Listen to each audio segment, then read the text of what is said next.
Shri Nitin Gadkari ji, our Honorable Minister of State for External Affairs, Shri V. Muralidharan ji, various distinguished guests, ladies and gentlemen who have joined, distinguished panelists who have joined from various parts of the world. Let me warmly welcome you here to the pre-Pravasi Bharati Divas conference, which we hold in between the Pravasi Bharati Divas events to keep strong bonds that bind the overseas Indian community with their motherland.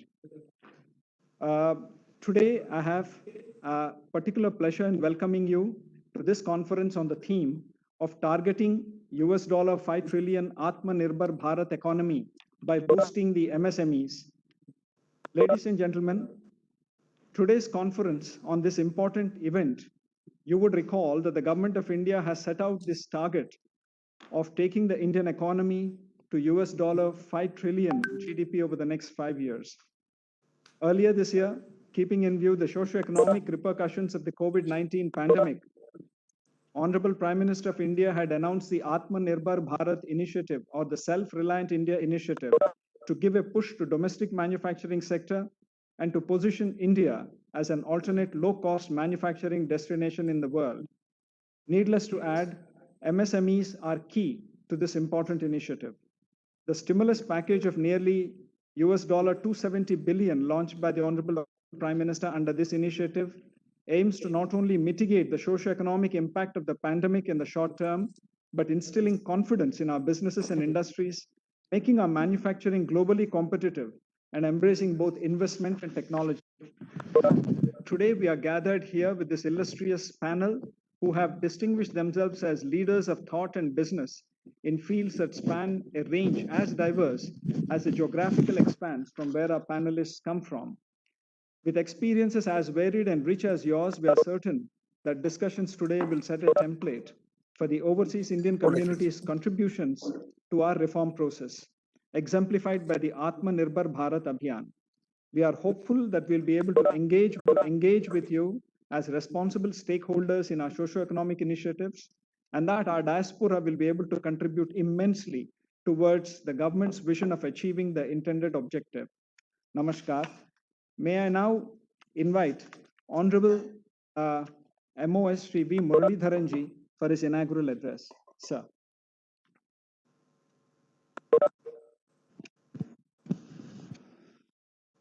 Honorable Minister for Micro, Small and Medium Enterprises and Road Transport and Highways, Shri Nitin Gadkari ji, distinguished guests, ladies and gentlemen, Namaskaram. It's indeed a great pleasure to welcome you all to this pre-Pravasi Bharatiya Divas conference, organized in a lead-up to Pravasi Bharatiya Divas 2021.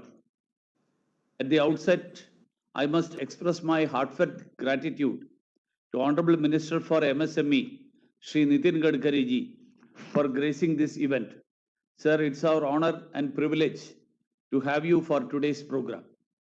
Ladies and gentlemen, the Pravasi Bharatiya Divas is organized once in every 2 years with an objective of strengthening the engagement of the overseas Indian community with the Government of India and reconnect them with their roots.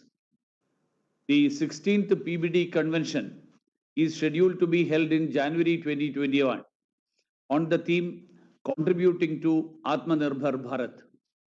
In order to make this engagement more meaningful, sustained and productive, in 2015, the format of the event was revised. This allowed for holding of smaller PBD conferences in the intervening period between the larger PBD conventions. The objective of these PBD conferences is to have a sustained and issue-based dialogue with our diaspora over issues of national importance.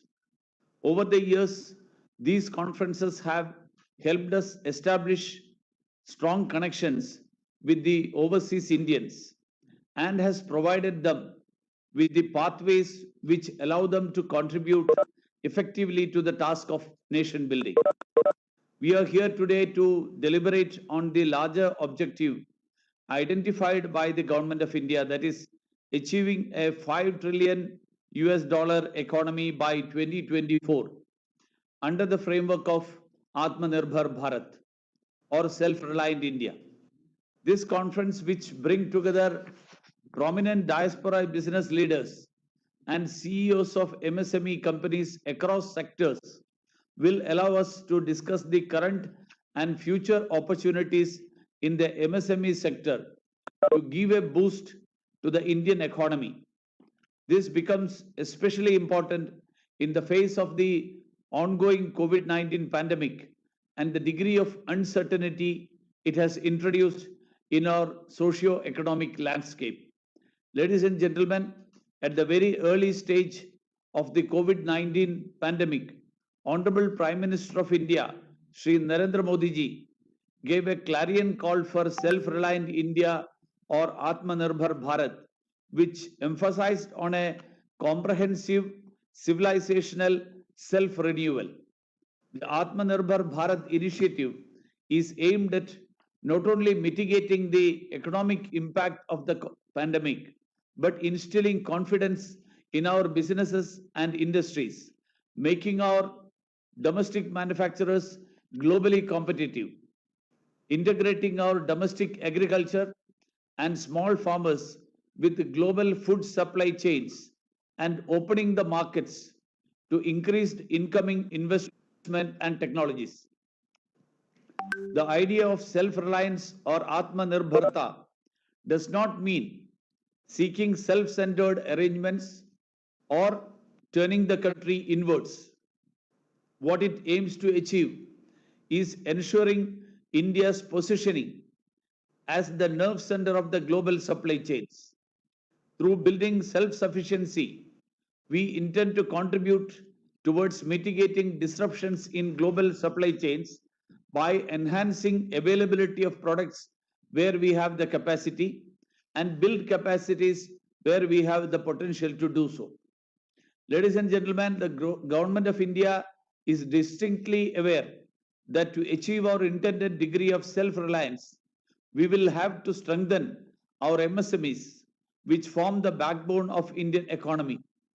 To promote investments in the MSME sector, the Government of India has brought about several groundbreaking policy changes, about which we will hear from our Honorable Minister Shri Nitin Gadkari ji. However, I would like to highlight one recent initiative of the Government of India in this regard. To enhance and strengthen the domestic manufacturing ecosystem, the Government of India has announced a production-linked incentive scheme to boost domestic manufacturing capabilities in 10 key sectors of the Indian economy. The government is opening previously restricted sectors to private participation and has also made access to affordable capital easier for small businesses, which are important economic engines and job creators. The Government of India is also committed to easing the doing of business ecosystem in India. The government is working on a mission mode on the next phase of ease of doing business reforms relating to easy registration of property, fast disposal of commercial disputes, and simpler tax regime for making India one of the easiest places to do business. Sustained measures taken by the Government of India have resulted in steadily improving India's position in World Bank's Doing Business report from 142 in 2014 to 63 in 2019.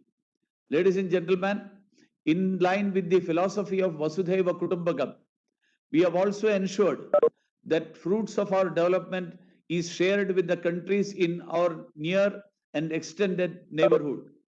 To this end, our development partnership initiatives have been strengthened and significantly expanded in recent years.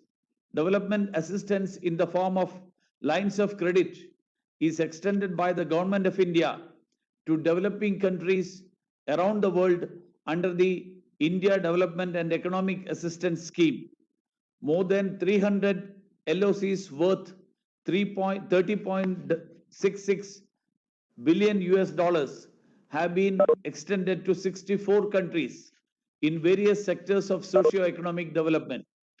The projects under the LOCs cover critical infrastructure sectors such as transport connectivity through railways, roads and ports, power generation and distribution, agriculture and irrigation, manufacturing industries, healthcare, education and capacity building.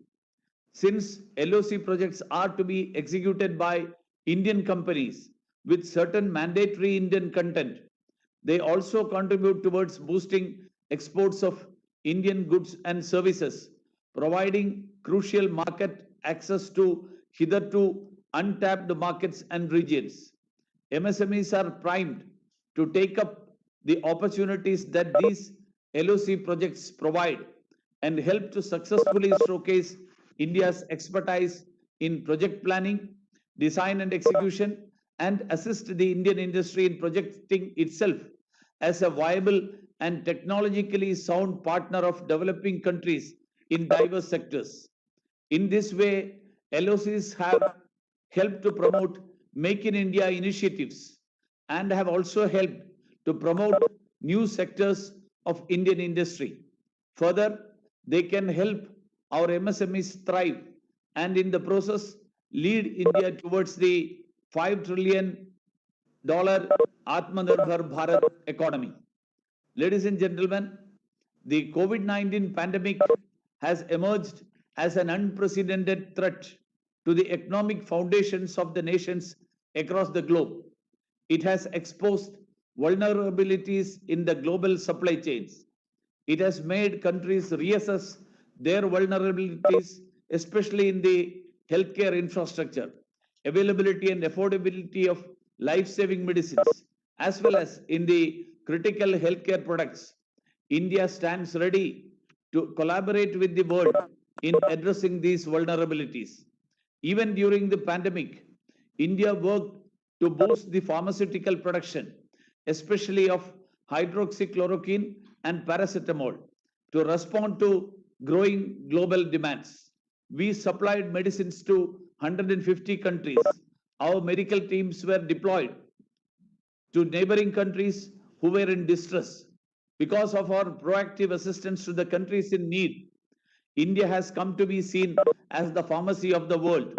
Further, as the largest vaccine producing country in the world, our Honorable Prime Minister has assured the global community that India's vaccine production and delivery capacity will be used to help all humanity in fighting this crisis. I believe that this will also open up opportunities for our MSMEs, especially for those engaged in the healthcare sector. Ladies and gentlemen, we welcome foreign investment into India. We have one of the most liberal FDI regimes in the world. There have been a 13% increase in the FDI inflows into India in the last 5 months. One estimate suggests that India attracted more than 22 billion US dollars FDI during the pandemic, and most of these investments came in through automatic route.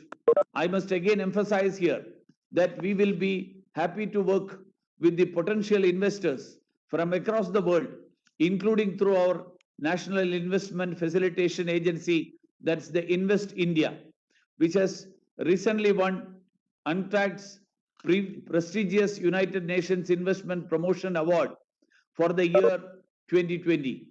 The Ministry of External Affairs has been working to promote India's image as a safe and reliable destination where all investment-related requirements can be facilitated for the manufacturing units planned to shift their base to India.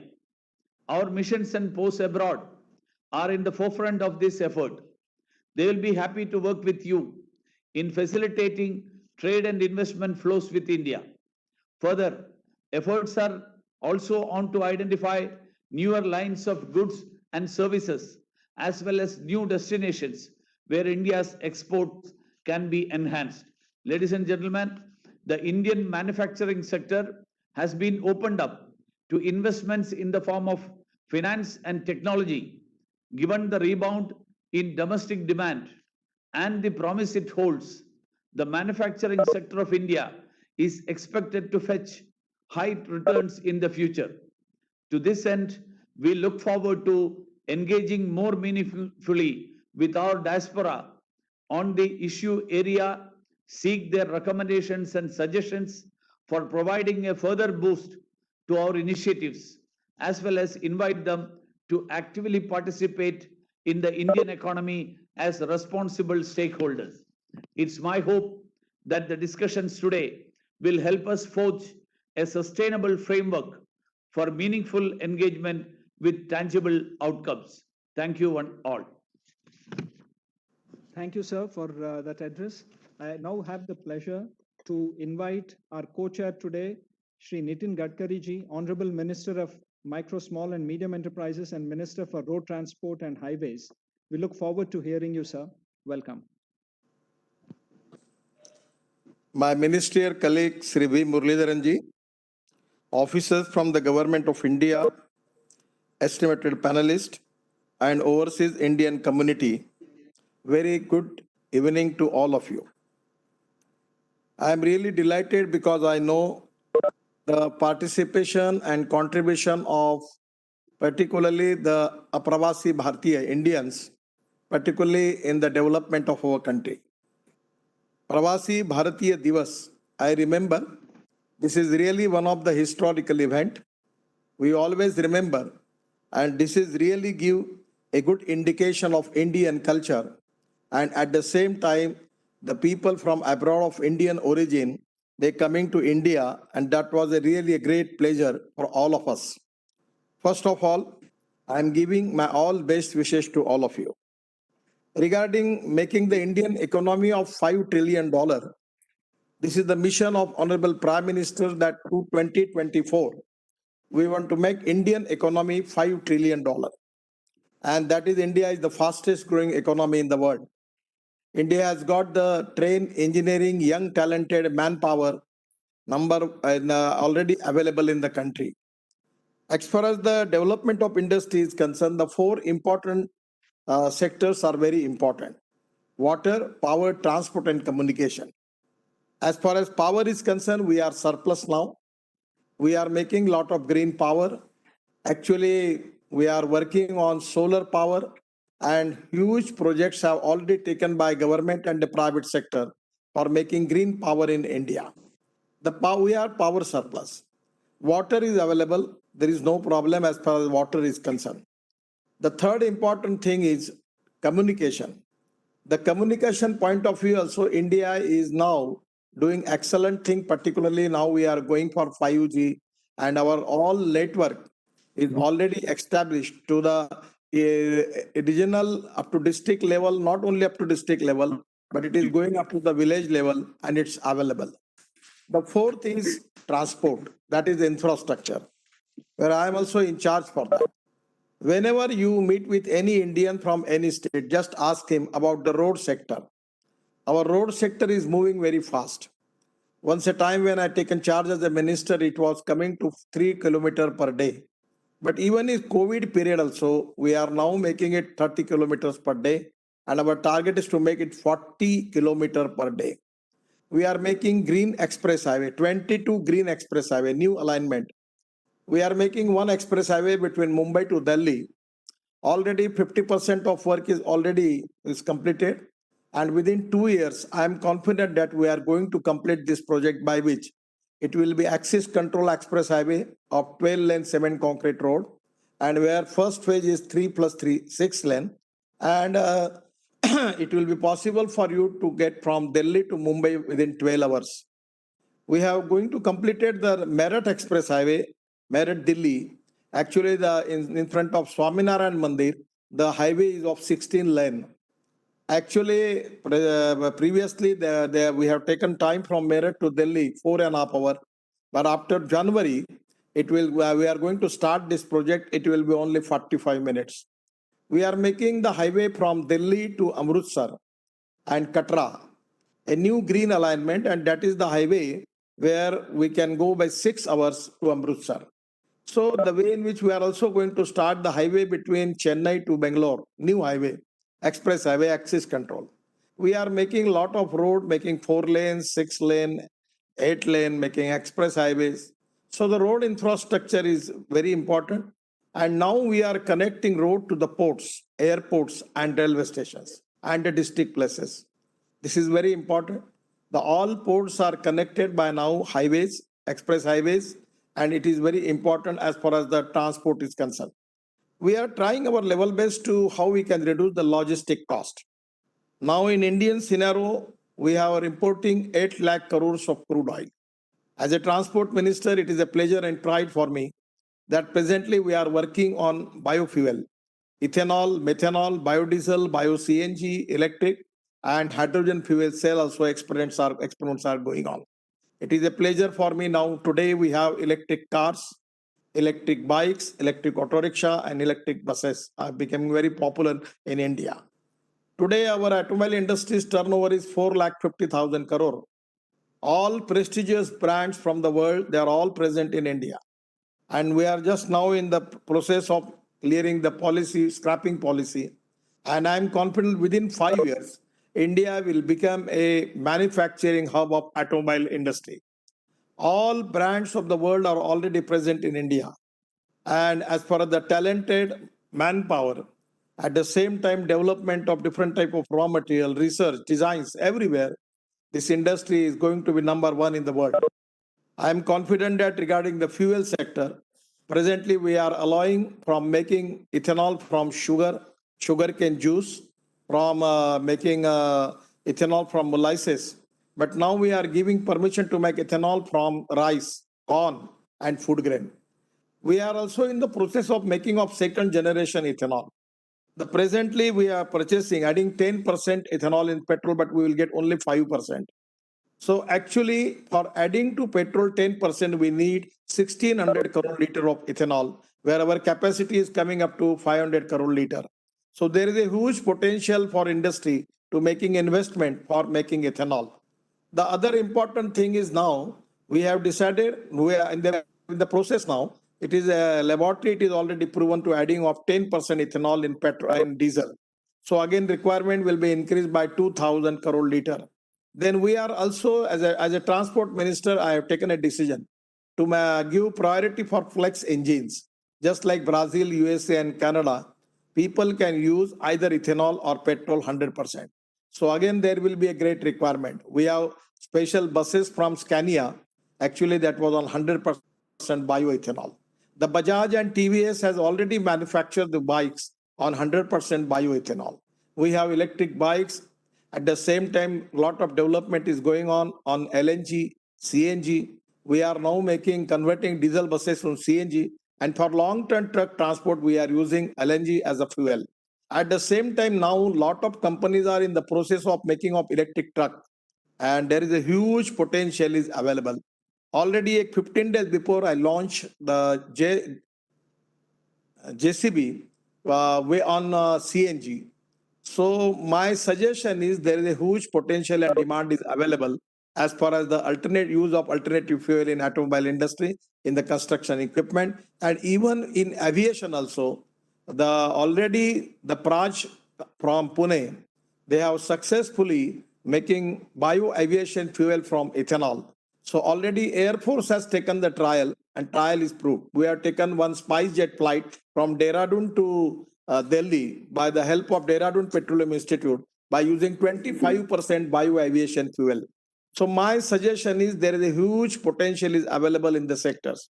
Now it is the time for the total in the Indian industry that there is a large potential for export. Our basic policy is increase export and reduce imports. So as far as imports are concerned, now we are making the list of products where we need to make in India. Now for electric car, electric buses, electric bike, everywhere we need that magnet and other thing, which we are now importing. So our IITs, our engineering colleges, our research organizations are working excellent. And now we are planning to make all type of spare parts and material we want to develop in India. We are working on that.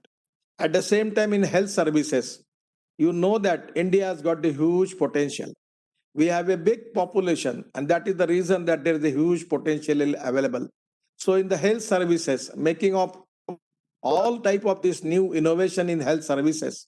Already in Visakhapatnam, we have a medical devices park. And here there is a potential to start all type of manufacturing, particularly related with the medical devices. The huge potential is available. Our pharmaceutical industry is also leading. We have got good export. My suggestion is from your side, you can identify what type of technology we can add to India and Indian industry by which we can make the upgradation of industry at 100%. We have to reduce the cost of the product without compromise with the quality of products. We are also in the process of reducing logistic cost, labor cost, power cost, transport cost. We are making a lot of things. The Ganga waterway is open. I just telling you the economics of waterways.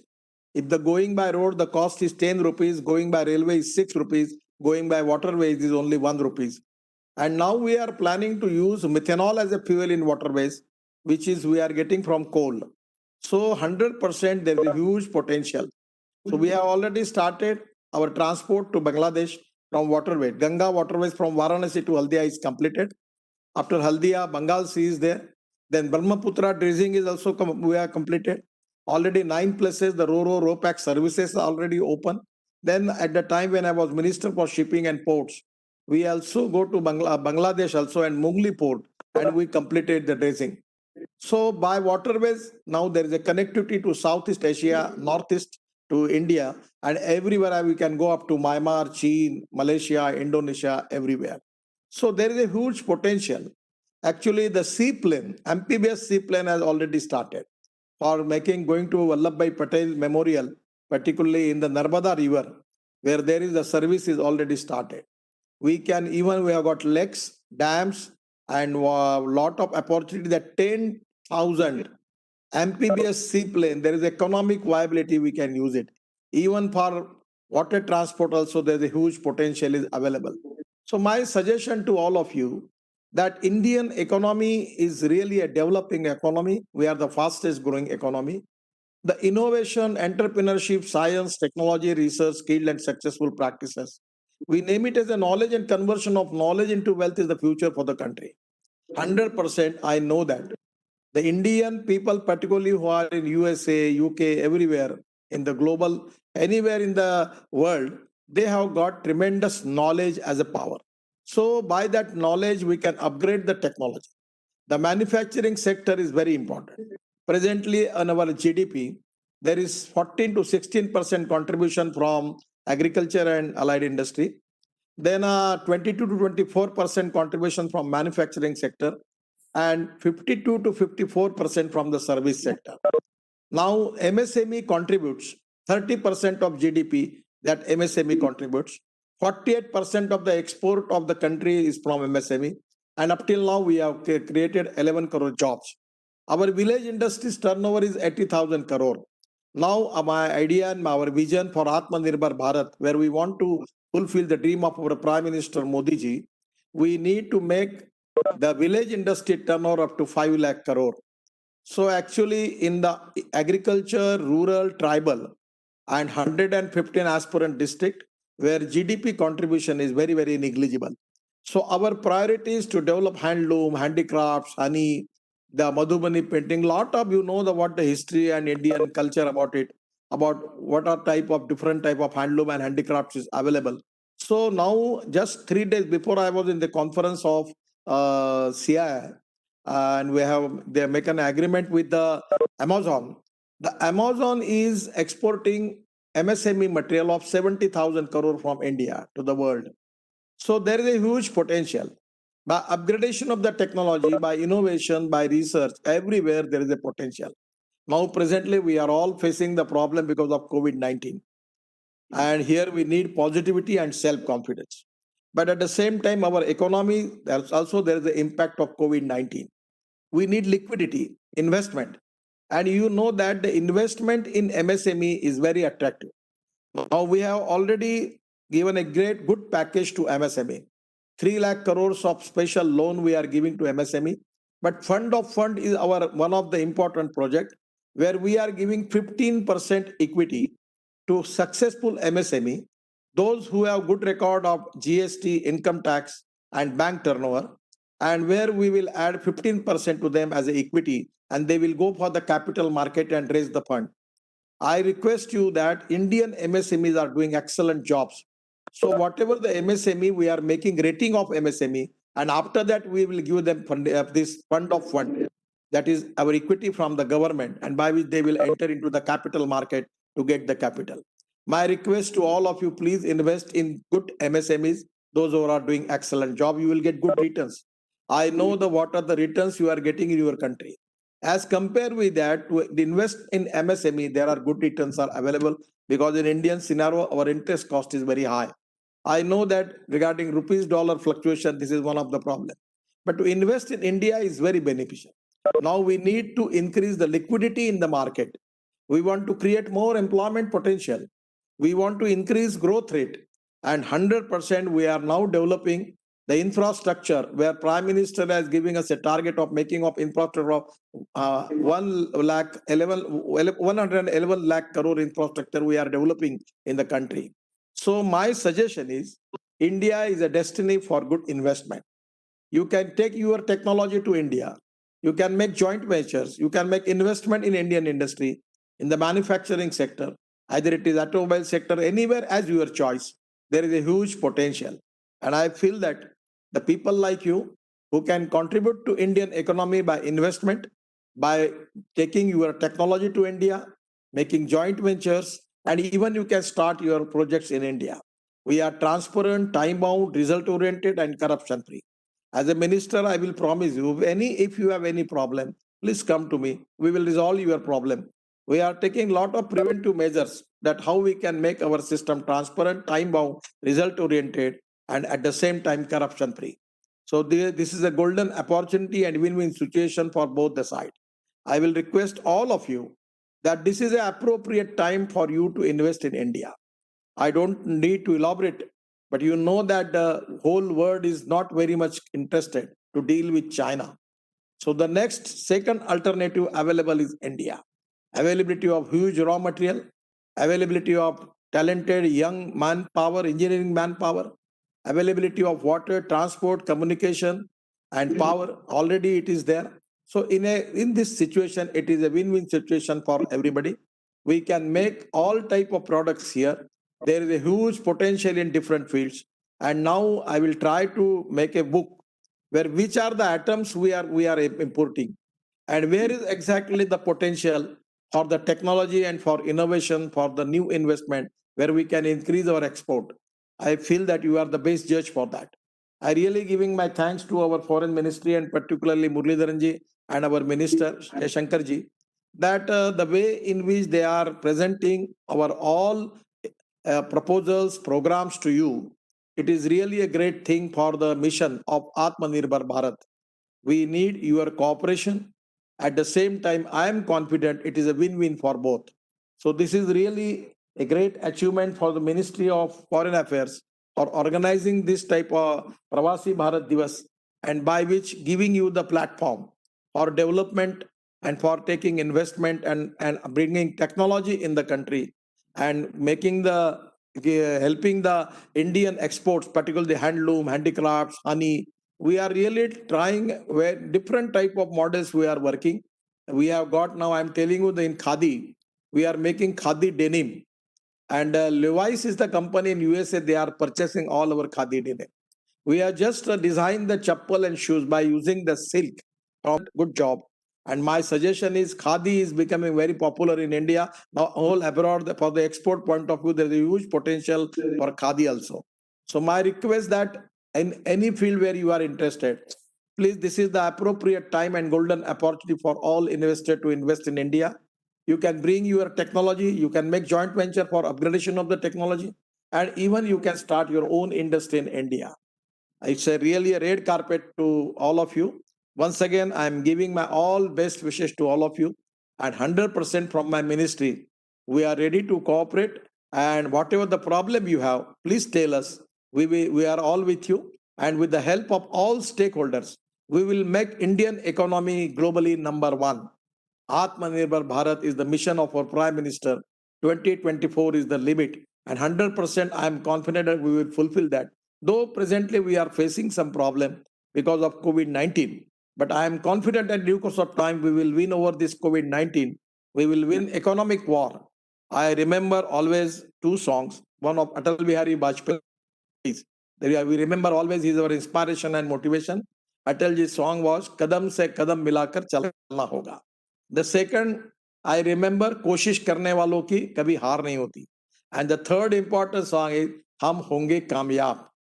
That 100% we are going to fulfill the dream of our Prime Minister. I feel that this is a golden opportunity for all of you, and 100% we will again go ahead, again arrange programs, again we can make some different type of technology associations where we will formulate the combinations, and by which even we can make joint ventures. We will call the conferences. We will support all type of initiative for all this mission. And again, we are expecting a good cooperation from you. I am giving my all best wishes to all of you. Thank you very much. Namaskar. So thank you very much, sir, for your illuminating address. You have raised very important aspects, not only on the MSME sector, but even in the case of road transport. Some of these will be very useful as the important panel members today discuss the issues for which they have joined us today. Sir, at the outset, may I now kickstart the discussions from our panel members? And I take the opportunity to invite Mr. Anil Agarwal, Executive Chairman of Vedanta Resources, to talk. Though the focus is on MSME, we thought we should have some representatives of large industries, because MSMEs can only succeed when large industries take the interest to include MSMEs as part of the overall ecosystem. And it's my pleasure to invite Mr. Anil Agarwal to make his comments on today's topic. Welcome, sir. Thank you very much. Nitin Gadkari ji, Union Minister for Road Transport, Highways and MSMEs. Shri Muralidharan ji, MOS for the External Affairs. All my friends, colleagues, all the officers from the government. It is my pleasure indeed to be here. I am fan of Mr. Gadkari ji, though I have met him in few times. Dynamic man, his memories, whatever he take up, he put thread into the needle. Whether it's a Ganga water, whether it is a road, the kind of he break all the records. So the way he drive it, the way he speak, bring a lot of energy.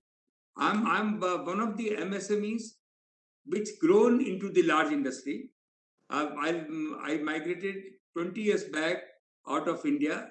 We have raised almost $35 billion abroad and brought all the money to India, to oil and gas sector, to aluminum, to zinc, to iron ore and steel, optical fiber. Feel very proud. I'm the real ambassador and जीता जागता उदाहरण है जो कि absolutely fan the way India has grown. There will never be a time like this. India is the fastest growing country in the world, because I'm here and I can feel it. All the eyes of the world is on India. This is the opportunity where 7 to 10% growth, I think it will be more, will be in India. And India is the place of opportunity. India is the place for entrepreneur. The way America has grown because of their entrepreneurship, the same thing is going to happen in India. We have 30 million people living outside India and all have eyes here. Any sector you take, whether upgradation of our existing companies through the digital, through transformation of bringing the technology, or education, agriculture, there are opportunities and opportunities. I can tell you that the time has changed. You can walk. I fully endorse that there is no red tapeism. There is a red carpet in the flood with the fund, and without collateral, MSMEs can resource the fund debt. Equity market is very good. private want to collaborate with you. 3 lakh crore collateral free bank has agreed to give the money.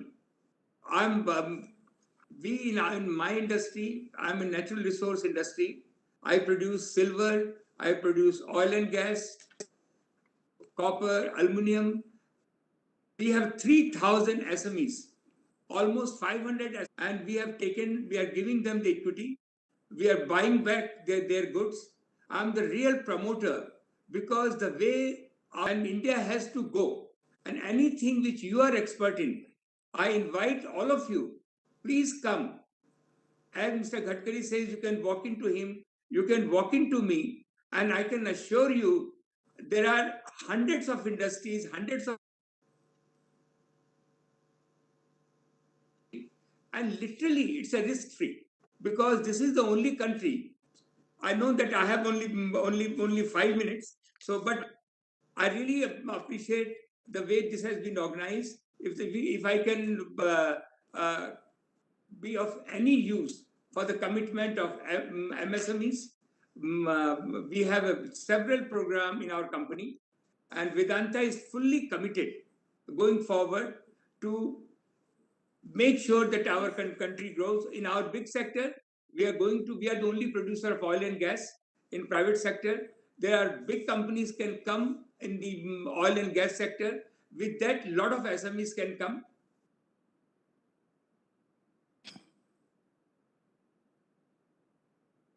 To import of natural resource. We are so rich in the natural resource. We are the best geology in the world. It is very important with a junior mining company, medium-sized mining company come and explore.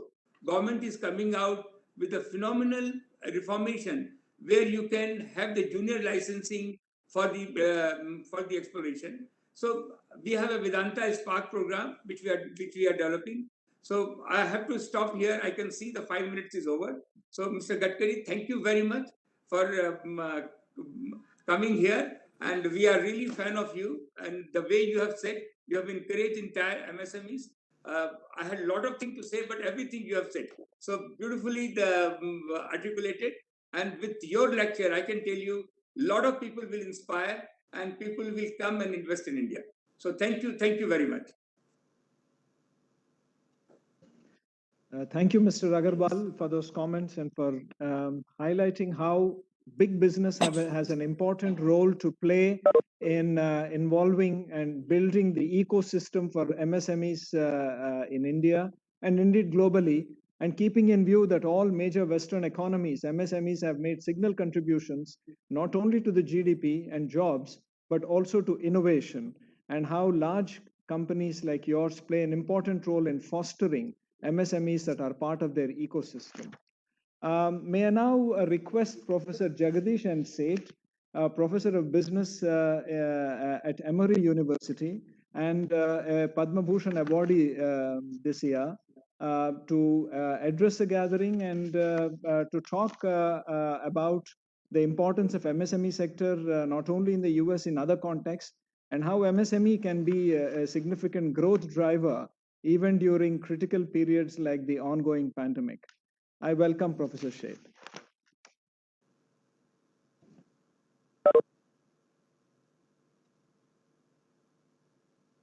Thank you so much. Thanks for inviting. The SME sector in all industrialized countries is the backbone. True in America, but absolutely the country to watch is Germany, with the medium to small enterprise dominates the economy. Also true in Japan as suppliers to the big Zaibastos. Also happening the same thing in China. As an emerging economy, the backbone of China is also not only large state enterprises, but also in fact, the SME sector that supports the state enterprises. So I think it's very important for us to focus on SME as a special sector as we focus on agriculture or as we focus on services sector. The growth in SME sector is going to be much faster for 4 reasons. Our minister already talked about sourcing diversification from China. In the COVID situation, the world realized depending on one nation for supply for all products, not only cell phones or technology, but mundane products like microwave ovens or plastic goods, etc., is just not sustainable. You can paralyze a nation by depending on one source. India is destined to become an alternative source along with other countries. So we have to decide which sectors is where India will become the dominant one. As we dominate many industries like diamond cutting, for example, there is no second alternative to diamond cutting. How can we attract more and more where India becomes the manufacturing destination? More important than the China alternative right now is surprisingly India itself transforming in the domestic market. 60% of all the consumption even today is unbranded products sold through unorganized sector. Now we are becoming more and more branded products, and that's a huge opportunity for SME sector. In fact, any street vendor product that is very popular in any street in any city, I can make it into a branded product nationally, ramp up the whole thing, and sell it all over the world. And if you don't believe that, here is the example: Patanjali. Who would have thought that Patanjali will become more than 1,000 crore company out of nowhere, because Ayurveda is sold unorganized in many ways. Making organized and branded is a very key strategy, as has happened with Haldirams, for example, in snack products, and of course in India, Fab India. We have world-class examples of companies that have already done it, and most of them are in the small to medium enterprises becoming large enterprises, as Anil Agarwal mentioned. I think it's a very important opportunity. The third area, equally important, is the rise of e-commerce in India. E-commerce has become a very significant alternative from the channels of distribution viewpoint.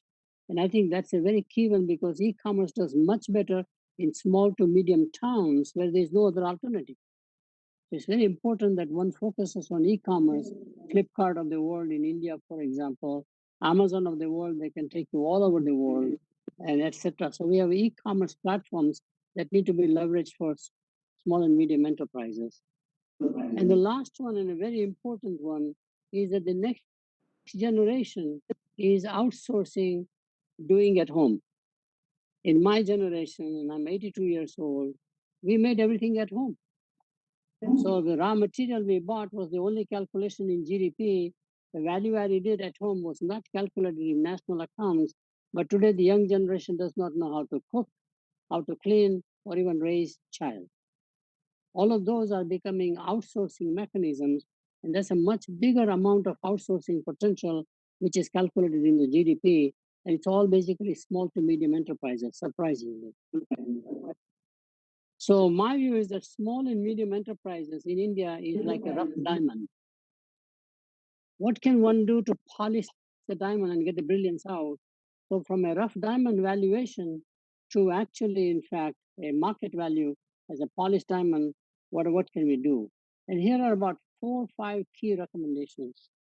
Most important element that we have not done in small and medium enterprises is branding and marketing. Just like Patanjali we talked about.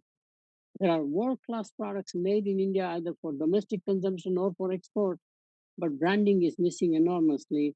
Lack of awareness about the product category or the brand name. So somebody has to invest in branding and marketing. That's clearly one. Second one is to really embrace global standards for domestic products. I think we still have this system of saying if it's export quality, it's different compared to the domestic quality. That's not the case in cell phones, we already know. Not the case in appliances or the white goods, we know. Not the case in consumer electronics. Why should it be in other product categories? Whether those are industrial components, for example, like in the automotive sector or in pharmaceuticals. Does not make any difference. I think we have to have one standard, an Indian standard, domestic standard should rise to the global standard. So export versus domestic is no different, which gives you economies of scale of manufacturing and selling abroad. I think it's very important area. The next area that I would strongly recommend, and I think our minister already talked about in a very big friction or a bottleneck between the producer of the product and of course the customer in the marketplace. One minister talked about power, water, transport are all very important ones.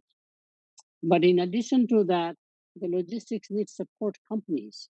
which are all small, like the shipping agents, for example, bill of lading, for example, and those have to be organized in a way whereby it becomes not an unorganized sort of a sector, but becomes very organized to push the exports out of the country. I have two more suggestions. One is, of course, what again our minister talked about, attracting foreign small and medium enterprises, not the large enterprises, to invest in India, either as a sourcing destination or to cater to the Indian market. Both of them. India market is very, very valuable to the rest of the world in small and medium enterprises, which may not come from the traditional countries, or we have to target those sectors. Germany depends on small and medium enterprises. What can we do to attract them, for example? It's very different countries. Italy is all founded just on small and medium enterprises. So we need to figure out which countries' economies are small and medium enterprises and what industries they can expand into India would be very key. And then the last one, and I will stop here, we can go into the discussion.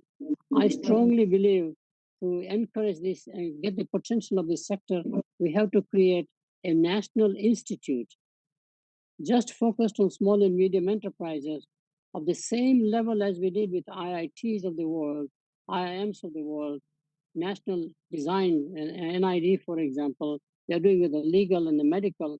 I think it can be done.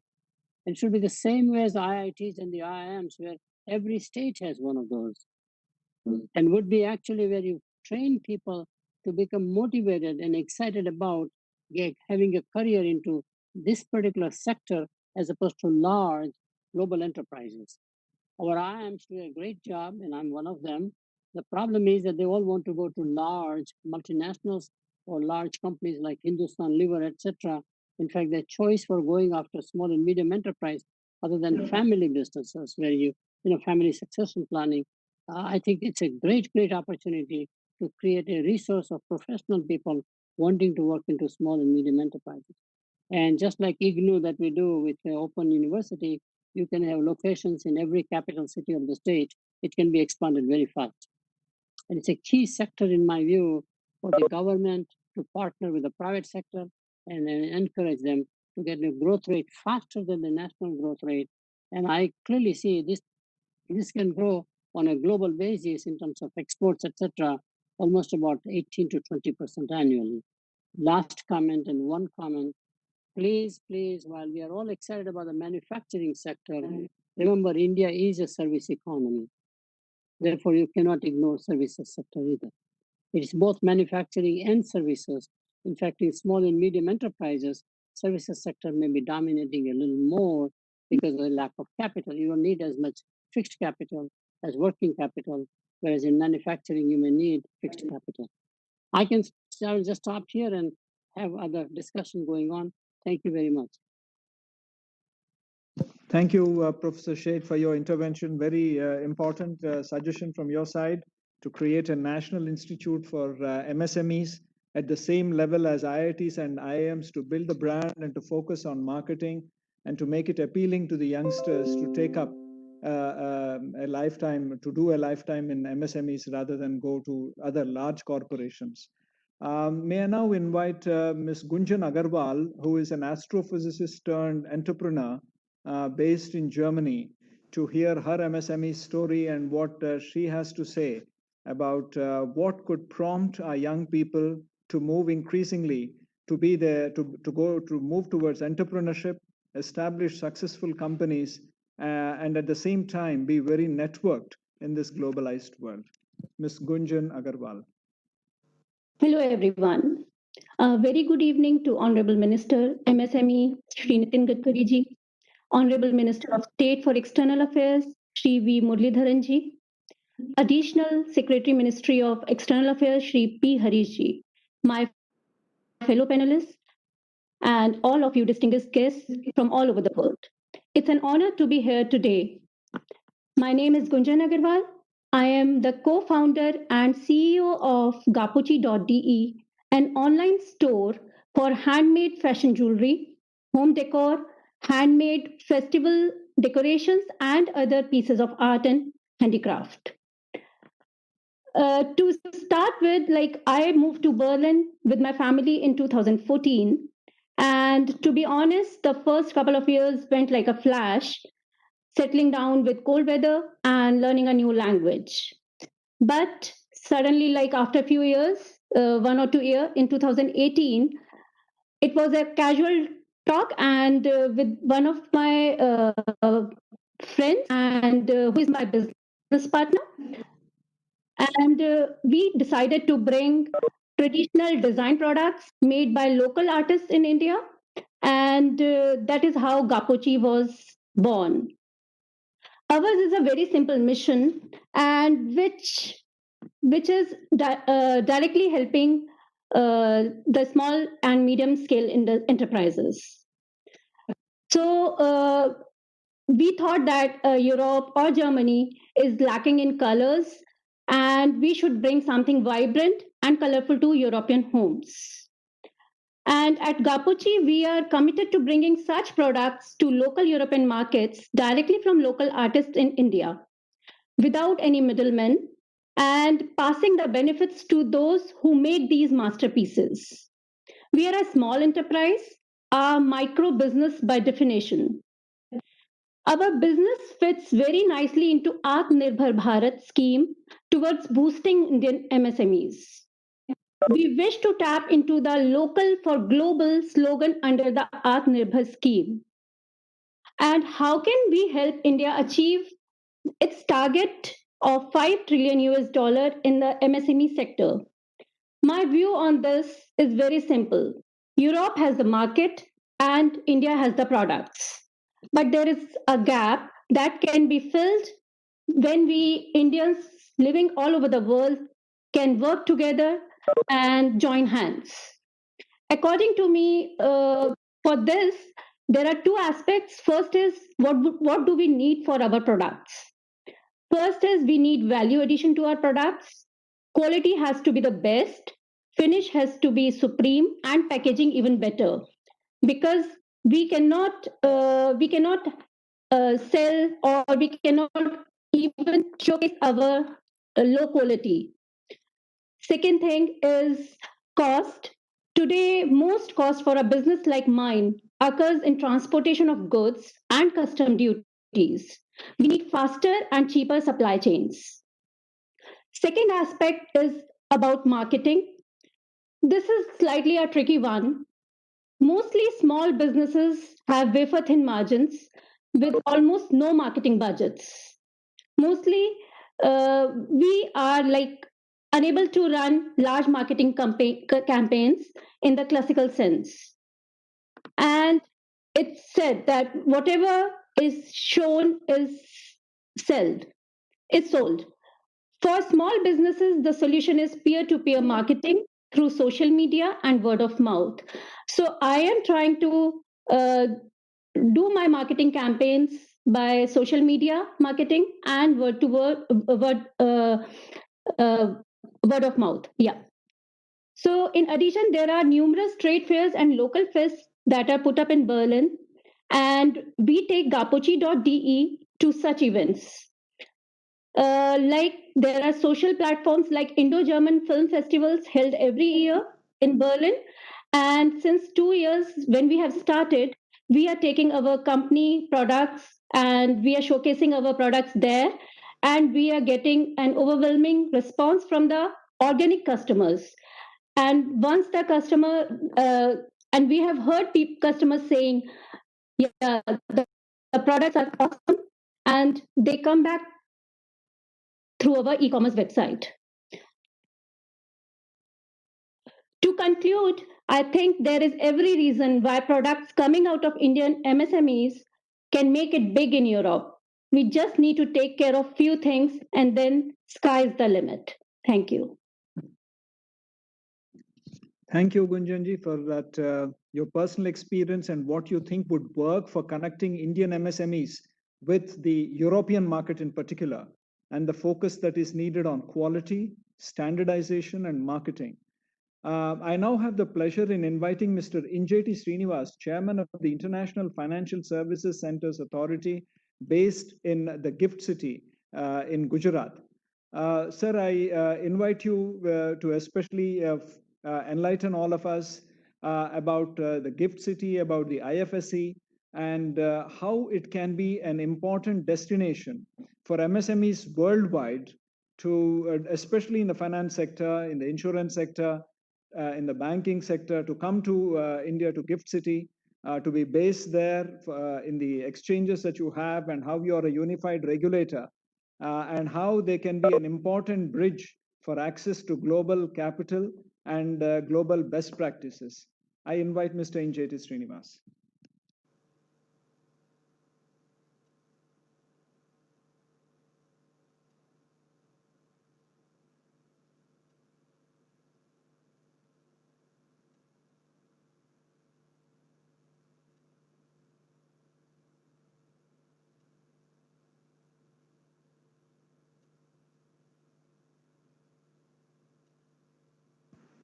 Chairperson IFSCA, Mr. Injeti Srinivas, could you please turn on your camera and mic? Sir, I'm told you need to turn on your camera and mic, Mr. Injeti Srinivas, Chairman IFSC.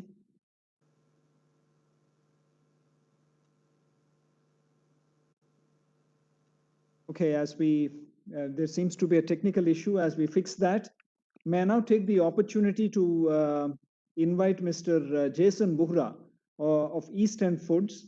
Again, he's an entrepreneur who has started small. He has established the East End Foods wholesale division.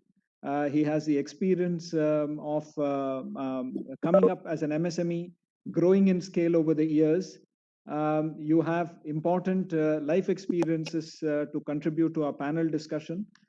We look forward to hearing your address, sir. Please, Mr. Vohra.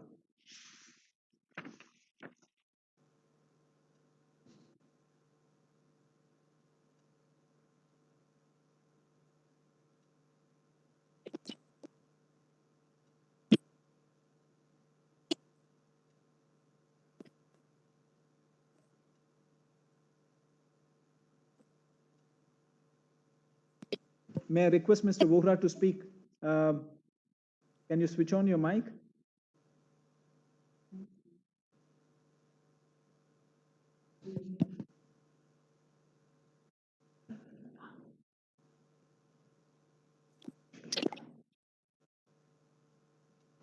Mr. Vora, if you're getting our audio, can you please take on the floor?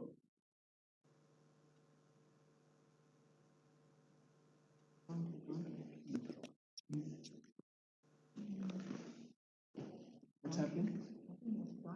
Mr. Vora, are you getting our audio? He's not.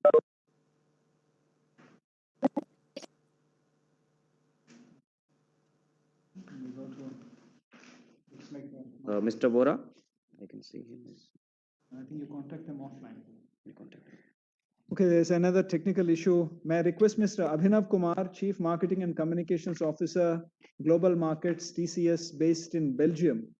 Can you address, as we sort out the technical issues on the other two fronts? Mr. Abhinav Kumar. Yes, with pleasure. I hope there's no technical issue on the side. Being a representative of the IT industry, I cannot afford to have that. Fantastic. We can hear you loud and clear. Thank you. Yeah. Welcome. Thank you very much for having me here. It's an honor and pleasure to be here representing the Diaspora in Belgium and also my company, Tata Consultancy Services. A thank you to the two co-chairs, Honorable Minister Shri Nitin Gadkari ji and also Shri Muralidharan ji. It's wonderful to see this initiative. We are very supportive of it. I heard with great interest all your comments, especially about the new opportunities which India has to redefine itself as the pharmacy of the world, as the vaccine farm of the world, all the work happening in the core sectors, in infrastructure, but also new opportunities in biofuels, in handicrafts, and so forth. I think we're very supportive of this. The topic of MSMEs is particularly very current for us, and we are reflecting about it for a reason, which is just 2 weeks ago, we unfortunately, Shri F.C. Kohli ji passed away. And he had founded TCS in 1968. When he started it, it was a small office. And the work he did at the founding father of the IT industry, then grew into this entire industry, which today is worth $200 billion and which employs 4.6 million people. So we're very aware of what, a small micro enterprise, if it is allowed to dream and do the right things, it can turn into the next TCS or the next GE or the next Vedanta, as Mr. Agarwal was saying. So absolutely, I think this is a fantastic venture, and we greatly support this initiative by the government. I think India's potential on the MSME front can also be, we can take some inspiration. I'm based here in Brussels, in Belgium. I think we can certainly take some inspiration from Europe. Professor Seth spoke about Germany in particular. Now, if you look at the UK and Germany, both of these economies, about 50% of their GDP comes from the MSME sector. In Germany, the sector called the Mittelstand, their MSME sector, also creates employment for about 60% of the workforce. We all know that in India, the figures are a little different. The MSMEs account for 30% of the economy and about a quarter of employment to our labor force. So as India matures as an economy and develops further, I think if we take inspiration from Europe, there's a lot of potential for growth here. In this growth, I think very, very important in the Indian context is this growth must be a jobs-led growth. It's important for us to create employment. And within it, if you'd allow me to make a point, I mean, there's a lot of discussion on this point recently in NASSCOM's SME event, which took place recently, on the fact that this needs to be inclusive growth as well. So one of the opportunities for MSMEs is to help also with the objective of getting more women into the workforce. In fact, if you do the numbers on it, if India is able to get parity between its male and female workforce, there's a potential 27% uplift to the Indian economy, which is about $3 trillion or so in whatever time it takes us to achieve that. So I think that's an important point for us.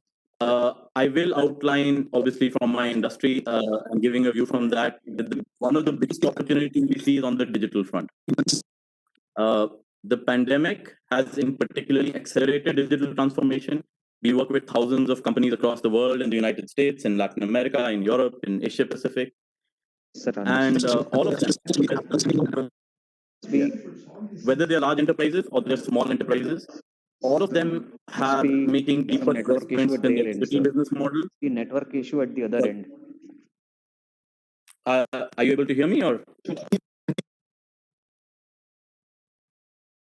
Okay, all right, I'll continue. There is some network disturbance. There's some network disturbance, but I'm told. Okay, but if you're able to hear me, I'll carry on. I can hear you with a little bit. Okay, perfect, excellent. Thank you.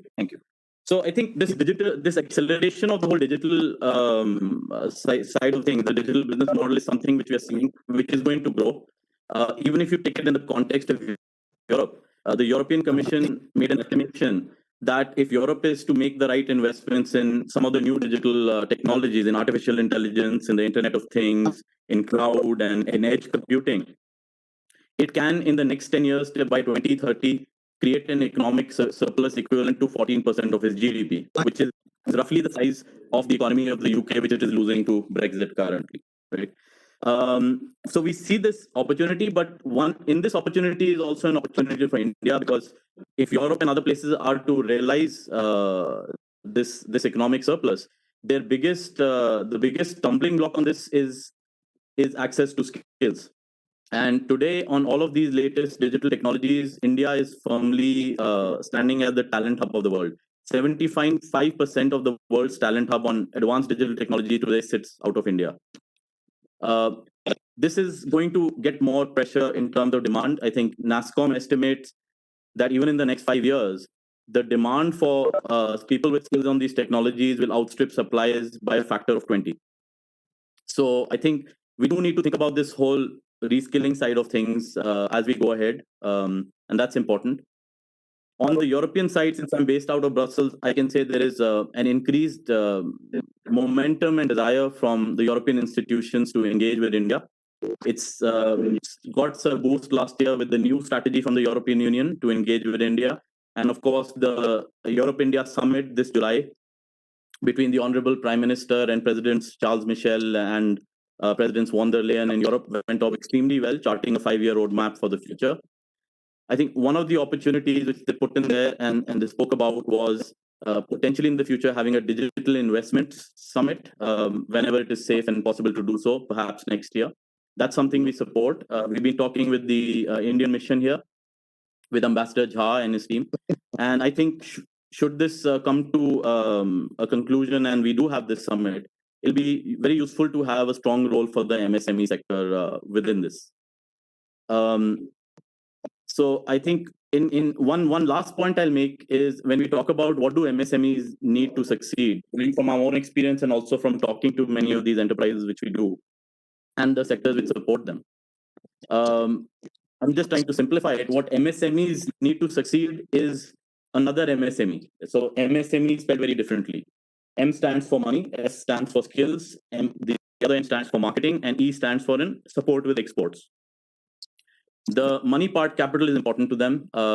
Minister Gadkari ji spoke about how they are being supported in this period of the pandemic, which is very important. And the access to capital is important. I know that Mr. Arun will be speaking soon from giving the view from Silicon Valley. I think one other thing which is important is not just capital, but access to value-added capital. So it's capital which also comes with advisory and expertise from the investor, which really helps, mentors, and makes the MSME expand. So the right investors and the quality of investors is important.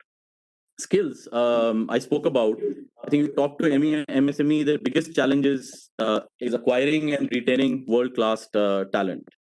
And the whole skills revolution will also see a change with technology. The OECD estimates that in the next 10 years, about more than 1 billion jobs will get completely transformed by technology in how they are performed. So there is a need to, even for existing enterprises, to greatly reskill their workforce.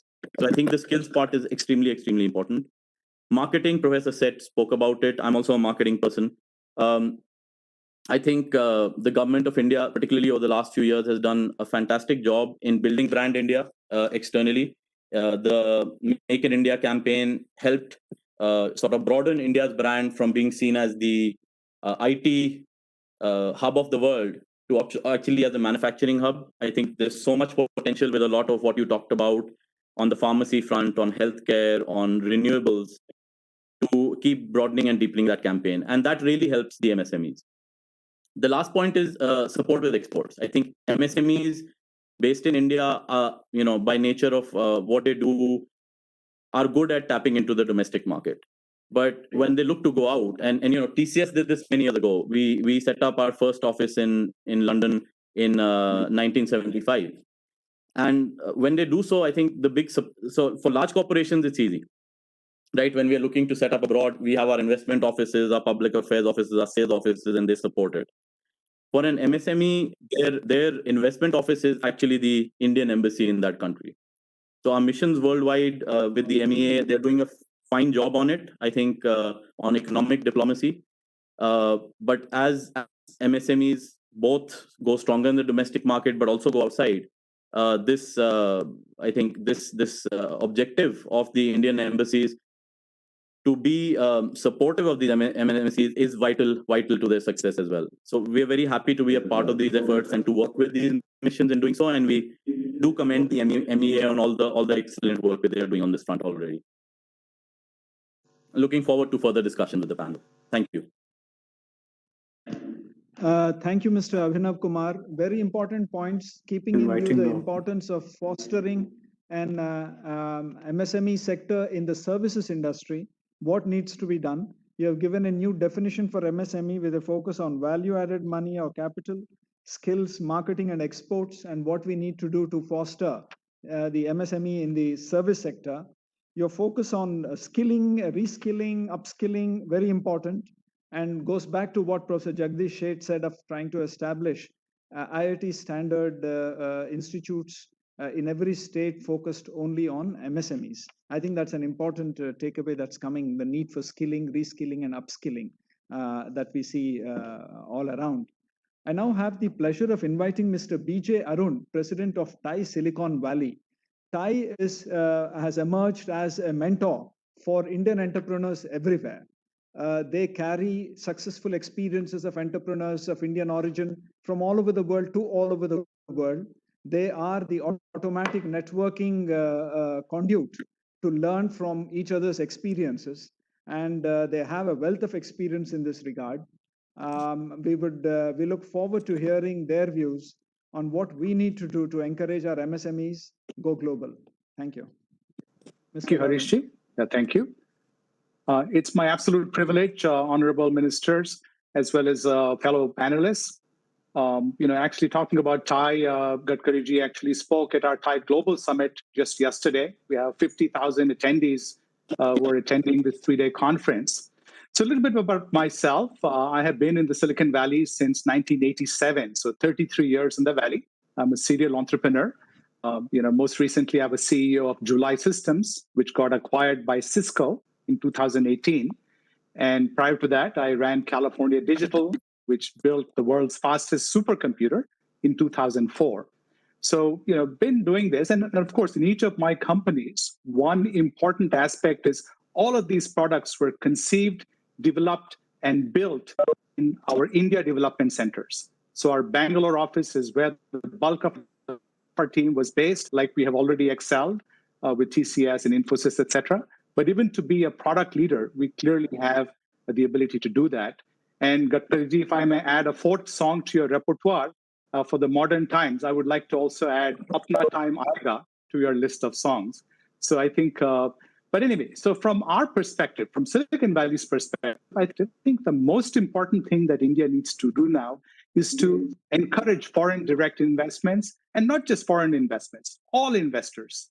And we just have to make it completely frictionless, because we really need 1 million entrepreneurs in the MSME sector who at scale will hopefully create about 100 million jobs. And so obviously, while the government has got fantastic programs in place and they're already assigning monies to do that, but India just doesn't have the kind of monies that is required to generate these kind of jobs and opportunities. So I would highly, highly recommend that we make the investment opportunity and the investment channels completely frictionless. So that's something that all of us in the Valley feel that we need to do. And I think the only qualifier should be how many new jobs, are these investments creating? So if you think about it, just like we have the PLI, right, the production linked incentive, we should probably have an ELI, an employment linked incentive. So really, if the focus becomes on how many jobs are these entrepreneurs creating, that will go a long way.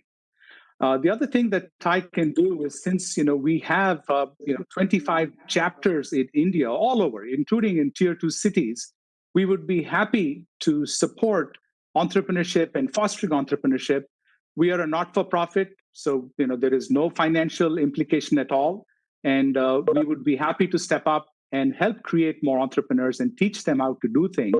And particularly, I think post-COVID, we have all realized that we can do a lot of things virtually. So we can just do these kind of webinars, just like the conference that's going on with 50,000 attendees. Each of our chapters can start training the entrepreneurs in their region, and we'd be happy to do that. So with that, I don't want to take more time. I know we have more panelists to listen to, but Thai will be happy to step up and do our part in anything and everything we can to help India get to its 5 trillion goal, which actually is quite possible, because if you think about the state where I'm based, California's GDP is 3.2 trillion. One state in the US, right? California is 3.2 trillion, out of which the Silicon Valley contributes about 300 billion. So it's most definitely possible. I know it's an ambitious goal, but I think it's possible, and we can all join our hands and get there. So thank you. Thank you, Mr. Arun. I think those were interesting remarks, especially your focus on employment-linked incentives to go parallelly with production-linked incentives, and to say that we do need 1 million entrepreneurs as of yesterday. I think we need to foster much more of our young people to get into entrepreneurship. I believe Mr. Injeti Srinivas is back online. Sir, if you are, may I request you to please address the gathering. Chairman, International Financial Services Centers Authority, based in Gift City near Ahmedabad. We look forward to hearing on how IFSC can be a perfect location for accessing finance, banking, insurance, and other services for MSMEs. And it can be a good entry point for MSMEs in the financial sector to enter India. Mr. Srinivas.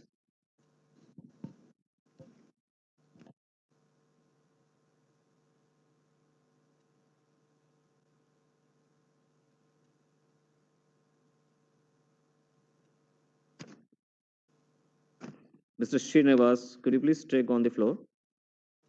He's muted himself.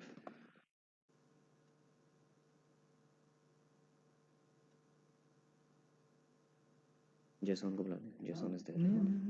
Mr. Srinivas. Mr. Srinivas is there. Vora is there. He's joined back. In the meanwhile, may I request Mr. Jason Bohra of Eastern Foods to address the gathering. I learned Mr. Bohra is back online. Mr. Bohra, can you hear us?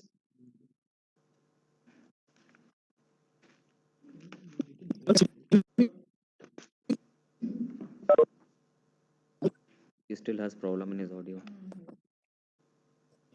Okay. Looks like we are sent from London. Since we still have the presence of the honorable ministers by our panelists, so far, sir, it will be an honor to hear your views and your guidance and advice on the matter. Good suggestion given by the panelists. I am very much thankful to them. One of the important profits are very high. So anywhere if there is an investment with low cost interest, then it can be a good opportunity for Indian MSME to get more viability. The other important thing is what my request to all of you, because there is an expert people belong to different field. Is it possible for us to make a system where we can make, suppose for healthcare, what type of progress development in the whole world related with the healthcare and medical devices? On the basis of that, can you formulate any good suggestion and good policy by which we can make this medical devices park and other thing which can manufacture in India? So the one is health services, then medical devices, then the field of petroleum and oil industry, then biofuel, then electric vehicles, then handloom, handicrafts. There are different fields are there. My suggestion from all of you that whatever your field is there, you can get your experience and your expertise will help us that what type of policy you are expecting to change by government, which can be useful for getting more export from India. What type of obstacles you are facing by which if you can give us sector wise, then we can find out the solution. So this can be a good thing. I already have regarding the different thing. I have received really a good suggestion. I am listening all of you. I will give the example of Muhammad Yunus, particularly in Bangladesh. The way in which they started that and giving finance to self-help group, and by which they make them sustainably, economically sustainable. And now the total story of success story is very good. Now in Indian situation, we want to help exactly the poor people, because our problem is, our economic problem is maximum related with the 115 aspirant districts, agriculture, rural and tribal. So village industry is our priority. Now for taking the example of fruits, vegetable processing industries, there is a huge potential. We are working on organic farming, honey. So sector wise, if your experience in abroad and your successful experience on the basis of that, in the Indian context, whatever good suggestion you want to give, that where we can change the policy, we can adopt new policy for giving support to the MSME. So exactly the sector wise in detail, if any good suggestion given by the groups particularly, then it can be easy, even in the IT sector. So my suggestion is, if it is to be given to us, there will be, we need cooperation, coordination and communication between the people from Indian origin, those who are doing excellent jobs in the global economy, their knowledge, their experience, where we can use it for getting advantage of that. For that reason, my suggestion is sector-wise suggestion, if you can give it, it can be really a good for the country. I am really thankful, lot of good ideas, good suggestions already given. My secretary, my private secretary is already listening all the thing. And I will request Honorable Secretary of Foreign Affairs that please make a all detailed report of all the discussion sector-wise. and give it to our secretary and send one copy to me also.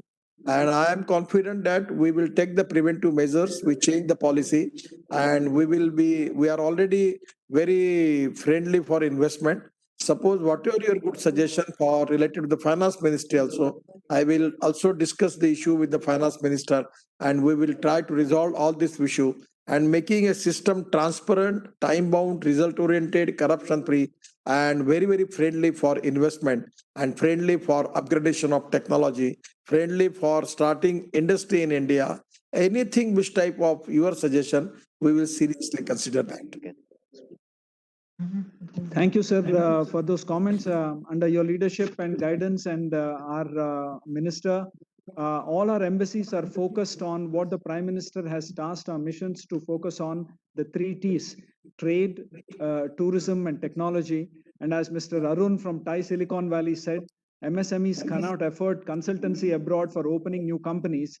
So the Indian embassies and high commissions, our missions abroad, function as their de facto base to help them in their outreach for global markets and for establishing linkages that are required both for technology, for trade, for access to finance, etc. I'm told, sir, that Mr. Injeti Srinivas is finally been able to come online. Sir, I have one request to you, sir. Sir, one request to you for your ministry. Whether our ambassadors and commercial in charge people who are in the foreign ministry in different countries, can you publish some type of information that what type of material shortage is there, what type they need, what type of their exactly requirement? Because our exporter, the small people, they don't have the idea.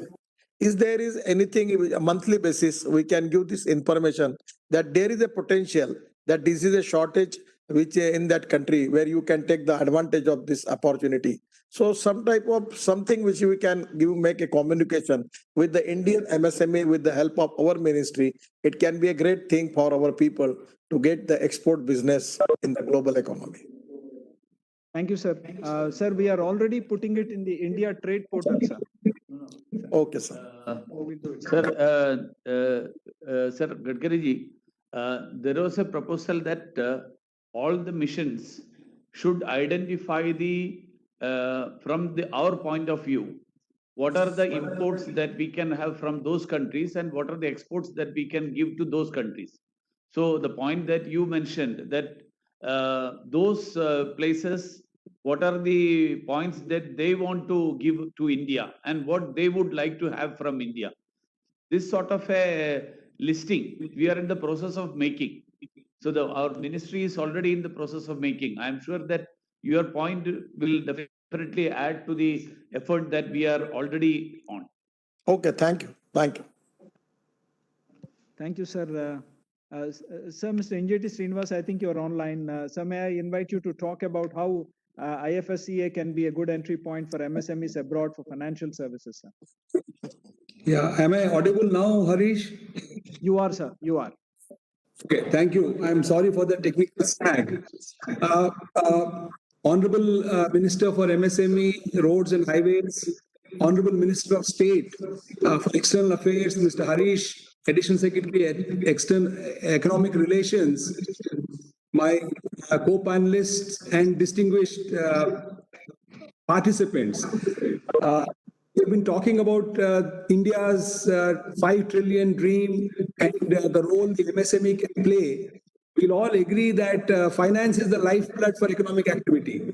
Ultimately, it is the finance which can propel growth and economic development.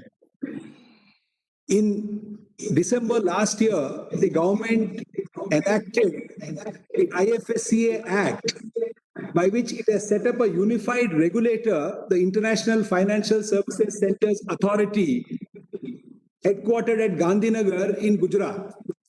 Now, this also happens to be the first IFSC, that is the GIFT IFSC, which has been operational since 2015. But for the last 5 years, the existing domestic financial regulators have been regulating this IFSC. Now you have a dedicated, unified financial regulator for this IFSC. We are very optimistic that we will be able to emerge as a leading global financial center and as a dominant gateway for global capital to flow into and out of India. How do we intermediate this? This is our main objective. And the USP of our financial center is that unlike, say, Mauritius or even Singapore for that matter, we are backed by a huge domestic economy, the fifth largest domestic economy. We are also having the advantage of the 30 million Indian diaspora, which has a combined net worth of 3 trillion. So these are two very important advantages which we can leverage, though we are a late financial sector in the country with a very good regulatory capacity and a sound legal system. And of course, our credentials as a vibrant democracy. All this enables us to leapfrog as a financial center, though we are a late starter.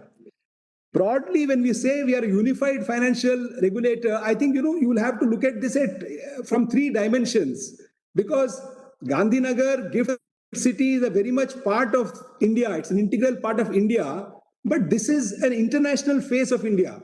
It's not domestic India. That is why you have a separate regulator and you have a 4-in-1 regulator. That means we have been empowered under 14 different legislations to function as the RBI, SEBI, IRDA, and PFRDA. These are the regulators for banking, securities, insurance, and pension in India.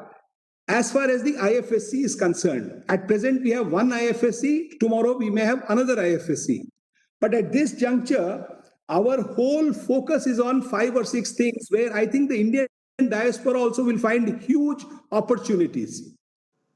You see, one of the most important thing is that we are taking proactive action to become a hub for alternative investment funds. As you're fully aware, apart from the normal banks and also capital market, accessing the capital market for your funds, you also have alternative investment funds, which you have private equity funds which give equity, especially for MSMEs, unlisted companies. This is a very important source. So we have taken all measures, all tax incentives at par with what maybe is existing in Dubai or Singapore. There's a 10-year tax holiday. There is no GST. There is no CTT. There is no securities transaction tax. The withholding tax is only 4%. The minimum alternate tax is only 9%. So like this, there are a host of incentives for, the existing funds to re-domicile to Gift City, particularly if they're India focused. So there are today many funds in Cayman Islands, in Luxembourg, in Mauritius, which are managed by Indians and which are pooled funds and putting all the money into domestic AIFs in India. So the question is, why can't we attract these funds to re-domicile to the Gift City? That is one. The second is, because of the financial talent which exists here, because of the ancillary and auxiliary capacities in terms of legal firms, in terms of chartered accountant firms, in terms of consultancy, etc., even global funds can be managed by investment managers located here.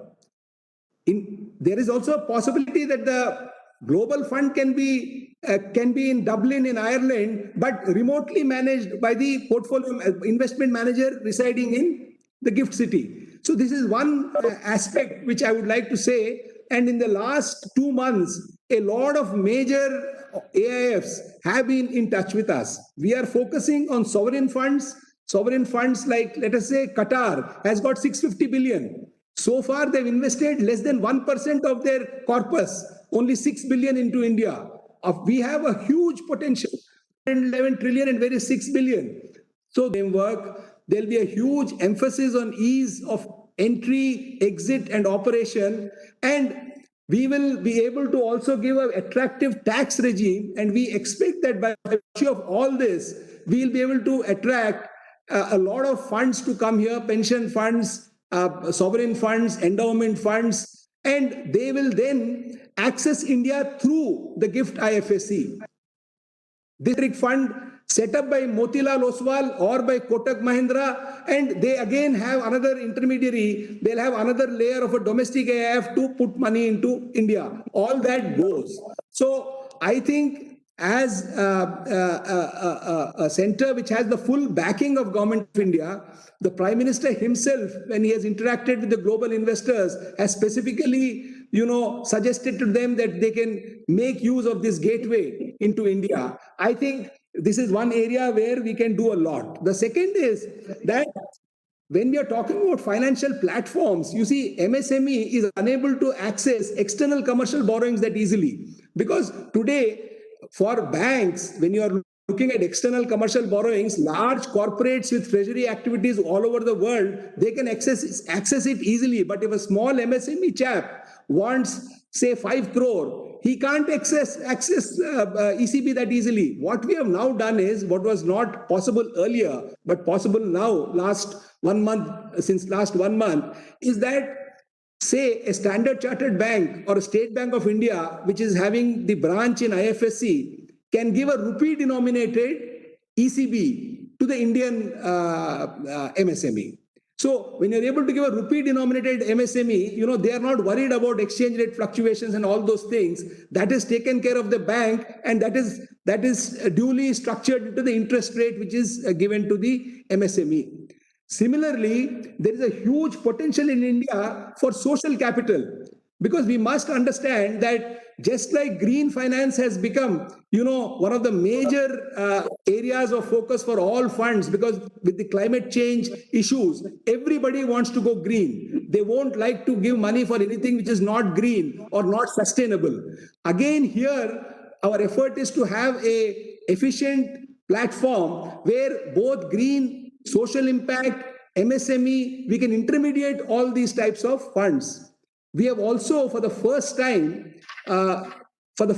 ever, opened up retail banking to resident or non-residents here. So today, the PIOs, OCIs, NRIs can actually, open savings banks or current bank account in GIFT IFSC branch, and possibly they may offer you a 0.25% more interest, and you may not be getting that much interest in London or in Berlin or in New York. So this is another area where, it has a direct relevance. Most importantly, I would like to draw your attention to fintech. You see, today in Singapore, there are about 1,000 fintech companies. 2 years back, there was no fintech company in Singapore. Out of these 1,000, not even 5% are from Singapore. A significant percentage is from India. That means if Indians are going to Singapore to set up a fintech company, there's something. That means there's a huge export potential. Our idea is to target those Indian innovators, those Indian startup entrepreneurs, bring them to Gift City, and their export or their requirements to raise capital can happen from the Gift IFSC. And I know there is a huge time constraint, so I'll not really be able to cover all the important aspects. I've just focused on 1 or 2 areas. One last area maybe I'll take up, because otherwise I have even aircraft leasing and other areas where a lot of potential is there. That is a global in-house center. So today we have about 1 million people engaged in the global in-house centers, which essentially are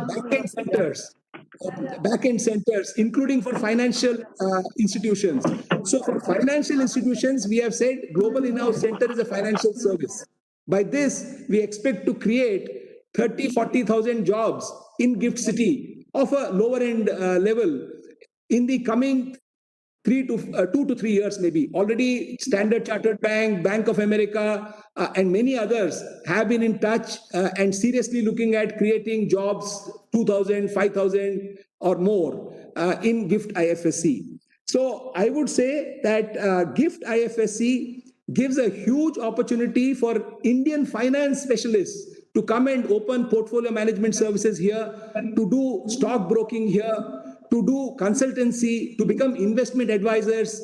All of them are outside because till now they did not have this sort of opportunity, because here there is no capital account convertibility. There are very few restrictions. Most of the legal and regulatory environment is akin to what exists in developed countries and our competing jurisdictions. So I think all this gives an enormous opportunity. Due to time constraint, you will have to excuse me. I will not be able to. Thank you, sir. I should not be going on and on. So with these few words, I thank Harish for giving me this opportunity. Thank you. Thank you, sir. We are happy we were able to finally get you for the presentation. And it's very important that as we look at MSMEs and the service sector, financial services play a very important role, and IFSC can be a useful interlocutor. I learned our last panelist, Mr. Jason Vora, is finally online. May I invite Mr. Vora of East End Foods, an entrepreneur himself, to share his experience and tell us what can be done to better improve the ability of Indian MSMEs to go global, to enhance their exports, and to navigate the process of going global. Thank you. Mr. Vora. Thank you, sir. Can everyone hear me now? Yes, we can. Can you hear me now? We can hear you. Yes, we can. Okay, thank you. Thank you so much, ministers. It is a very interesting conversation so far, and I'm very proud that the government of India have made such bold moves to achieve this target, which I think is entirely achievable in the next 3 years of $5 trillion. My background is in the food industry. My family came here from Delhi to the UK, Birmingham in the UK, back in the late 60s, and there was a growing Asian community here, and as that Asian community grew, we built a brand called East End Foods, and East End Foods ended up becoming one of the largest and most successful Asian spice and food ingredient businesses probably in Europe. We sold that business as a family, and then I repurchased 3 company straight away back from the private equity people that sold it. Outside of my company, I currently chair the West Midlands India Partnership, which is an organisation which promotes the investment of UK businesses into India, predominantly SME businesses, and also the investment of Indian businesses into the UK, in particular West Midlands. So the discussions today have been very interesting for me to see that those opportunities can really come to fruition very quickly. Some observations I have. My observations are that in the UK, 4% of the population is the size of the Indian diaspora here in the UK. We deliver 9% of the UK GDP. So you can say that the Indian community in the UK, be it in food or business or automotive or medicine, we are delivering double our capacity in our numbers. Now, I think that comes from the fact that we are actually a very entrepreneurial race, and wherever you see Indians, we tend to be operating at very high levels and with great. So really my question today would be that, that the opportunities for UK invest in India, how can we start to grow those opportunities? And really people want to invest in India. They find it a very exciting market. They see that the growth rate is far beyond anything else, anywhere in the world, and certainly much further beyond than the UK economy. And also we're seeing that there's an investment Indian businesses coming into the UK, and namely in the West Midlands in particular. We've recently had a company called TVS who have bought Norton motorcycles, and we've also obviously got the Tata Group who own Jaguar Land Rover. Now, how do we bring those opportunities further to light, and how do we bring them to life in the UK? So I think that the target of the 5 trillion is perfectly possible. I think that entrepreneurial spirit is live and kicking and must be. And I know that the Indian young business people coming into the world of business and entrepreneurship will be very successful. So perhaps if we could have an offline discussion on how to take those opportunities, that would be very helpful. Thank you. Thank you, Thank sir, you for very that. much. And our last panelist, Mr. Rajendra Iyer, is a managing director of GE Grid Solutions in France, spent 25 years in the power systems business, knows intricately the business in Japan, in China, in Europe. And again, coming from a multinational background, would be able to talk of the importance of nurturing MSMEs that are adjunct to multinational companies in India and elsewhere, and what can be done to further this so that there is a transfer of technology and MSMEs can be a very important part of the ecosystem of multinationals that are located in India. Mr. Iyer. Thank you very much. Can you hear me well? Okay, thank you very much. So thanks once again for the opportunity, Honorable Minister Gadkari, Honorable Ministry of External Affairs, Mr. Muralidharan, Mr. Harish, Ambassador Ashraf from France. Thank you for this opportunity. So it's very enlightening to hear all the panelists and the ministers speaking about. It's very encouraging to see how India is doing today. I wanted to give a perspective from my own experience, right? So I've been out of India now for the last 24 years and had the chance to live in different places, which include Sweden, China, Japan, Switzerland, and now in France the last 3 years. And I wanted to give a perspective from a point that I've been on these locations at very peculiar junctures. Being in China at the time when China was just opening up to how that can be utilized in a way, not saying that China did everything right. Obviously, there are plenty of things that China did not do right. But I would like to see how we can, from what I can give as a perspective. For instance, if you look at infrastructure development, I talk about big infrastructure development and how that can impact to the economy as well as to the SMEs that we have as part of the ecosystem. So I represent GE as a CEO of one of the businesses which deals with transmission. And this is high technology oriented business, which is high voltage DC transmission, unlike the AC transmission. And what it does is basically to be able to bring power from point A to point B successfully over very large distances. It's like constructing energy highways. That's one of the applications. The other one is where you see in Europe what is happening today is interconnection between different regions, where you have France connected to Italy, Norway connected to Germany, and the likes of the UK connected to the mainland in Europe. So what was done in China during those times where they built a huge infrastructure of energy highways using HVDC technology was to really see that there was an intent to develop the West. The West was an underdeveloped economy, the western part of China.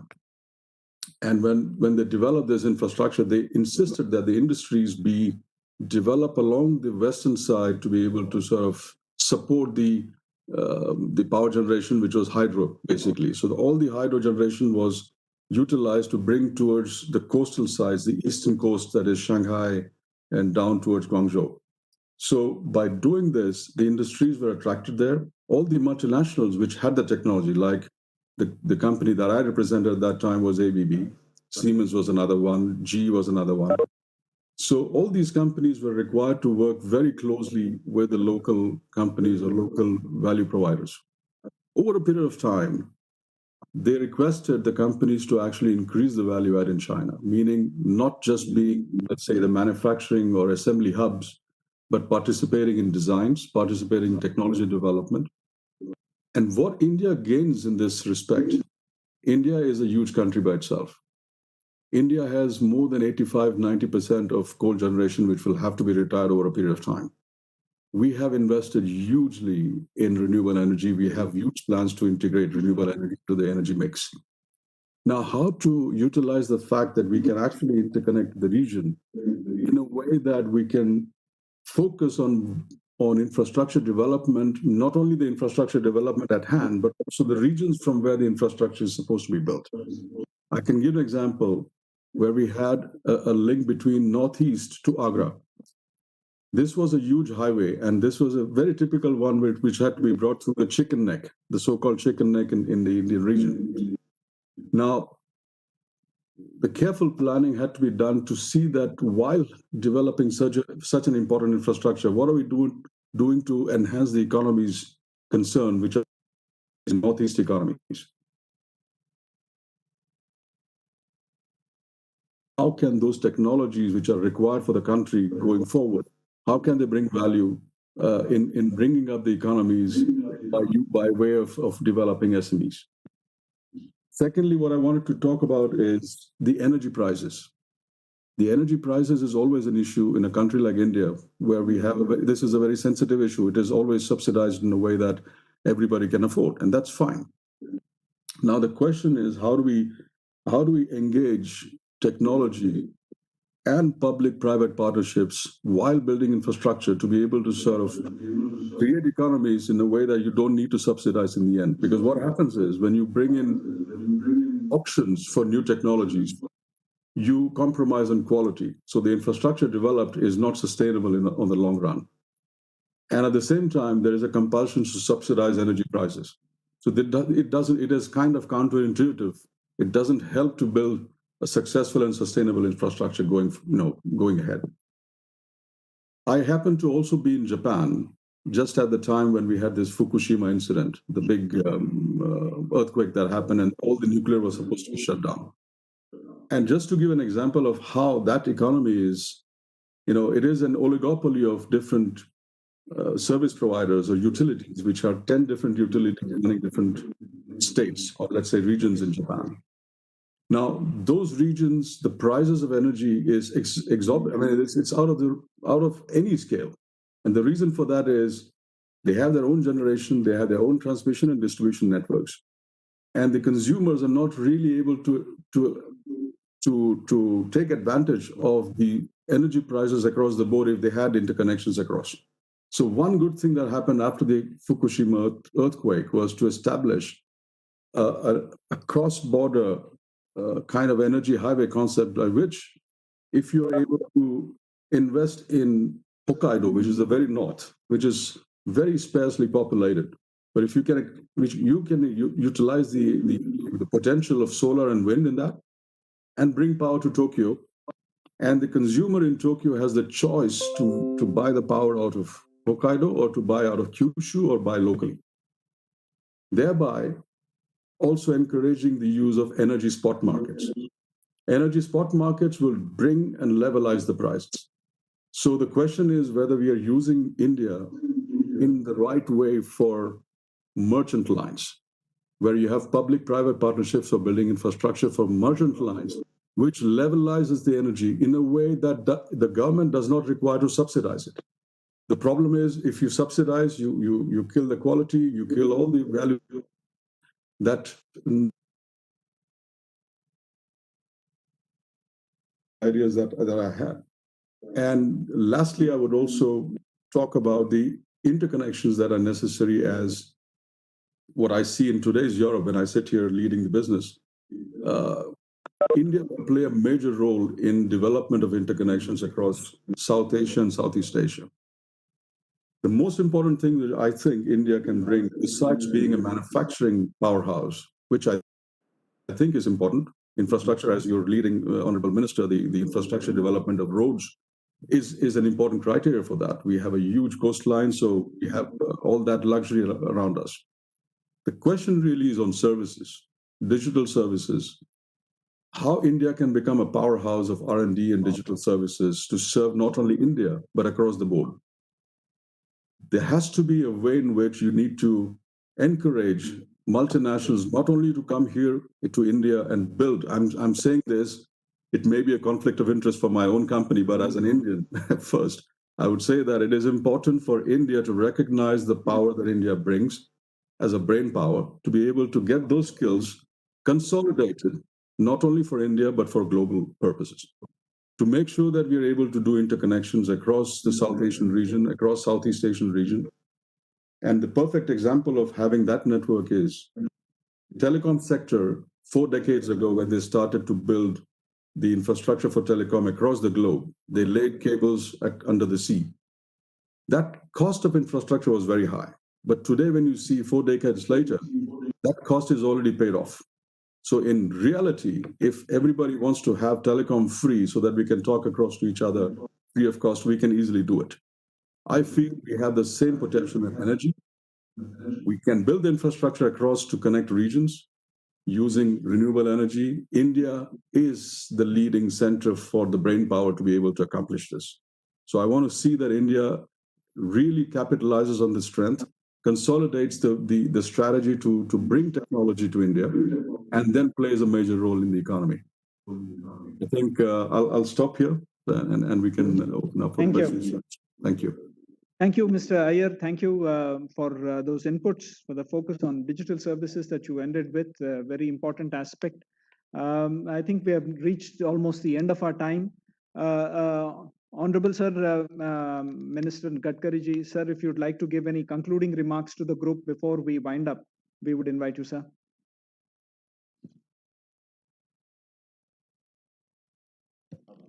Sir, I think it's, you'll have to unmute it, sir. I'm sorry. Sir, I am giving special thanks to you. As a MSME minister, I get a lot of good information, and knowledge is the power. So we need to export Indian products from India, and we need to import Indian talent, Indian origin talent, which is in the global economy for the development of our country. But you give that opportunity. I'm very much thankful to you. And thank you very much for all the participants who are taking part in this program. Thank you. Namaskar. Thank you very much, sir. I want to thank, on behalf of the Ministry of External Affairs, my own Minister Muralidharan ji, who is here. I want to thank Gadkari ji for his kind time and all the panelists for their views and for the time they have given for this event. This is the lead up to the Pravasi Bharatiya Divas event next month. All these recommendations will be duly noted. We will circulate it to MSME Ministry and to the Honorable Minister's office. We will also act on it, and these will act as a feeder as we go to the Pravasi Bharatiya Divas event. From MEA, we are committed to helping our MSMEs. Our missions abroad are there to help them, to let them know business opportunities, and to help them as they look for markets, as they look for technology and capital. Thank you all once again. Namaskar.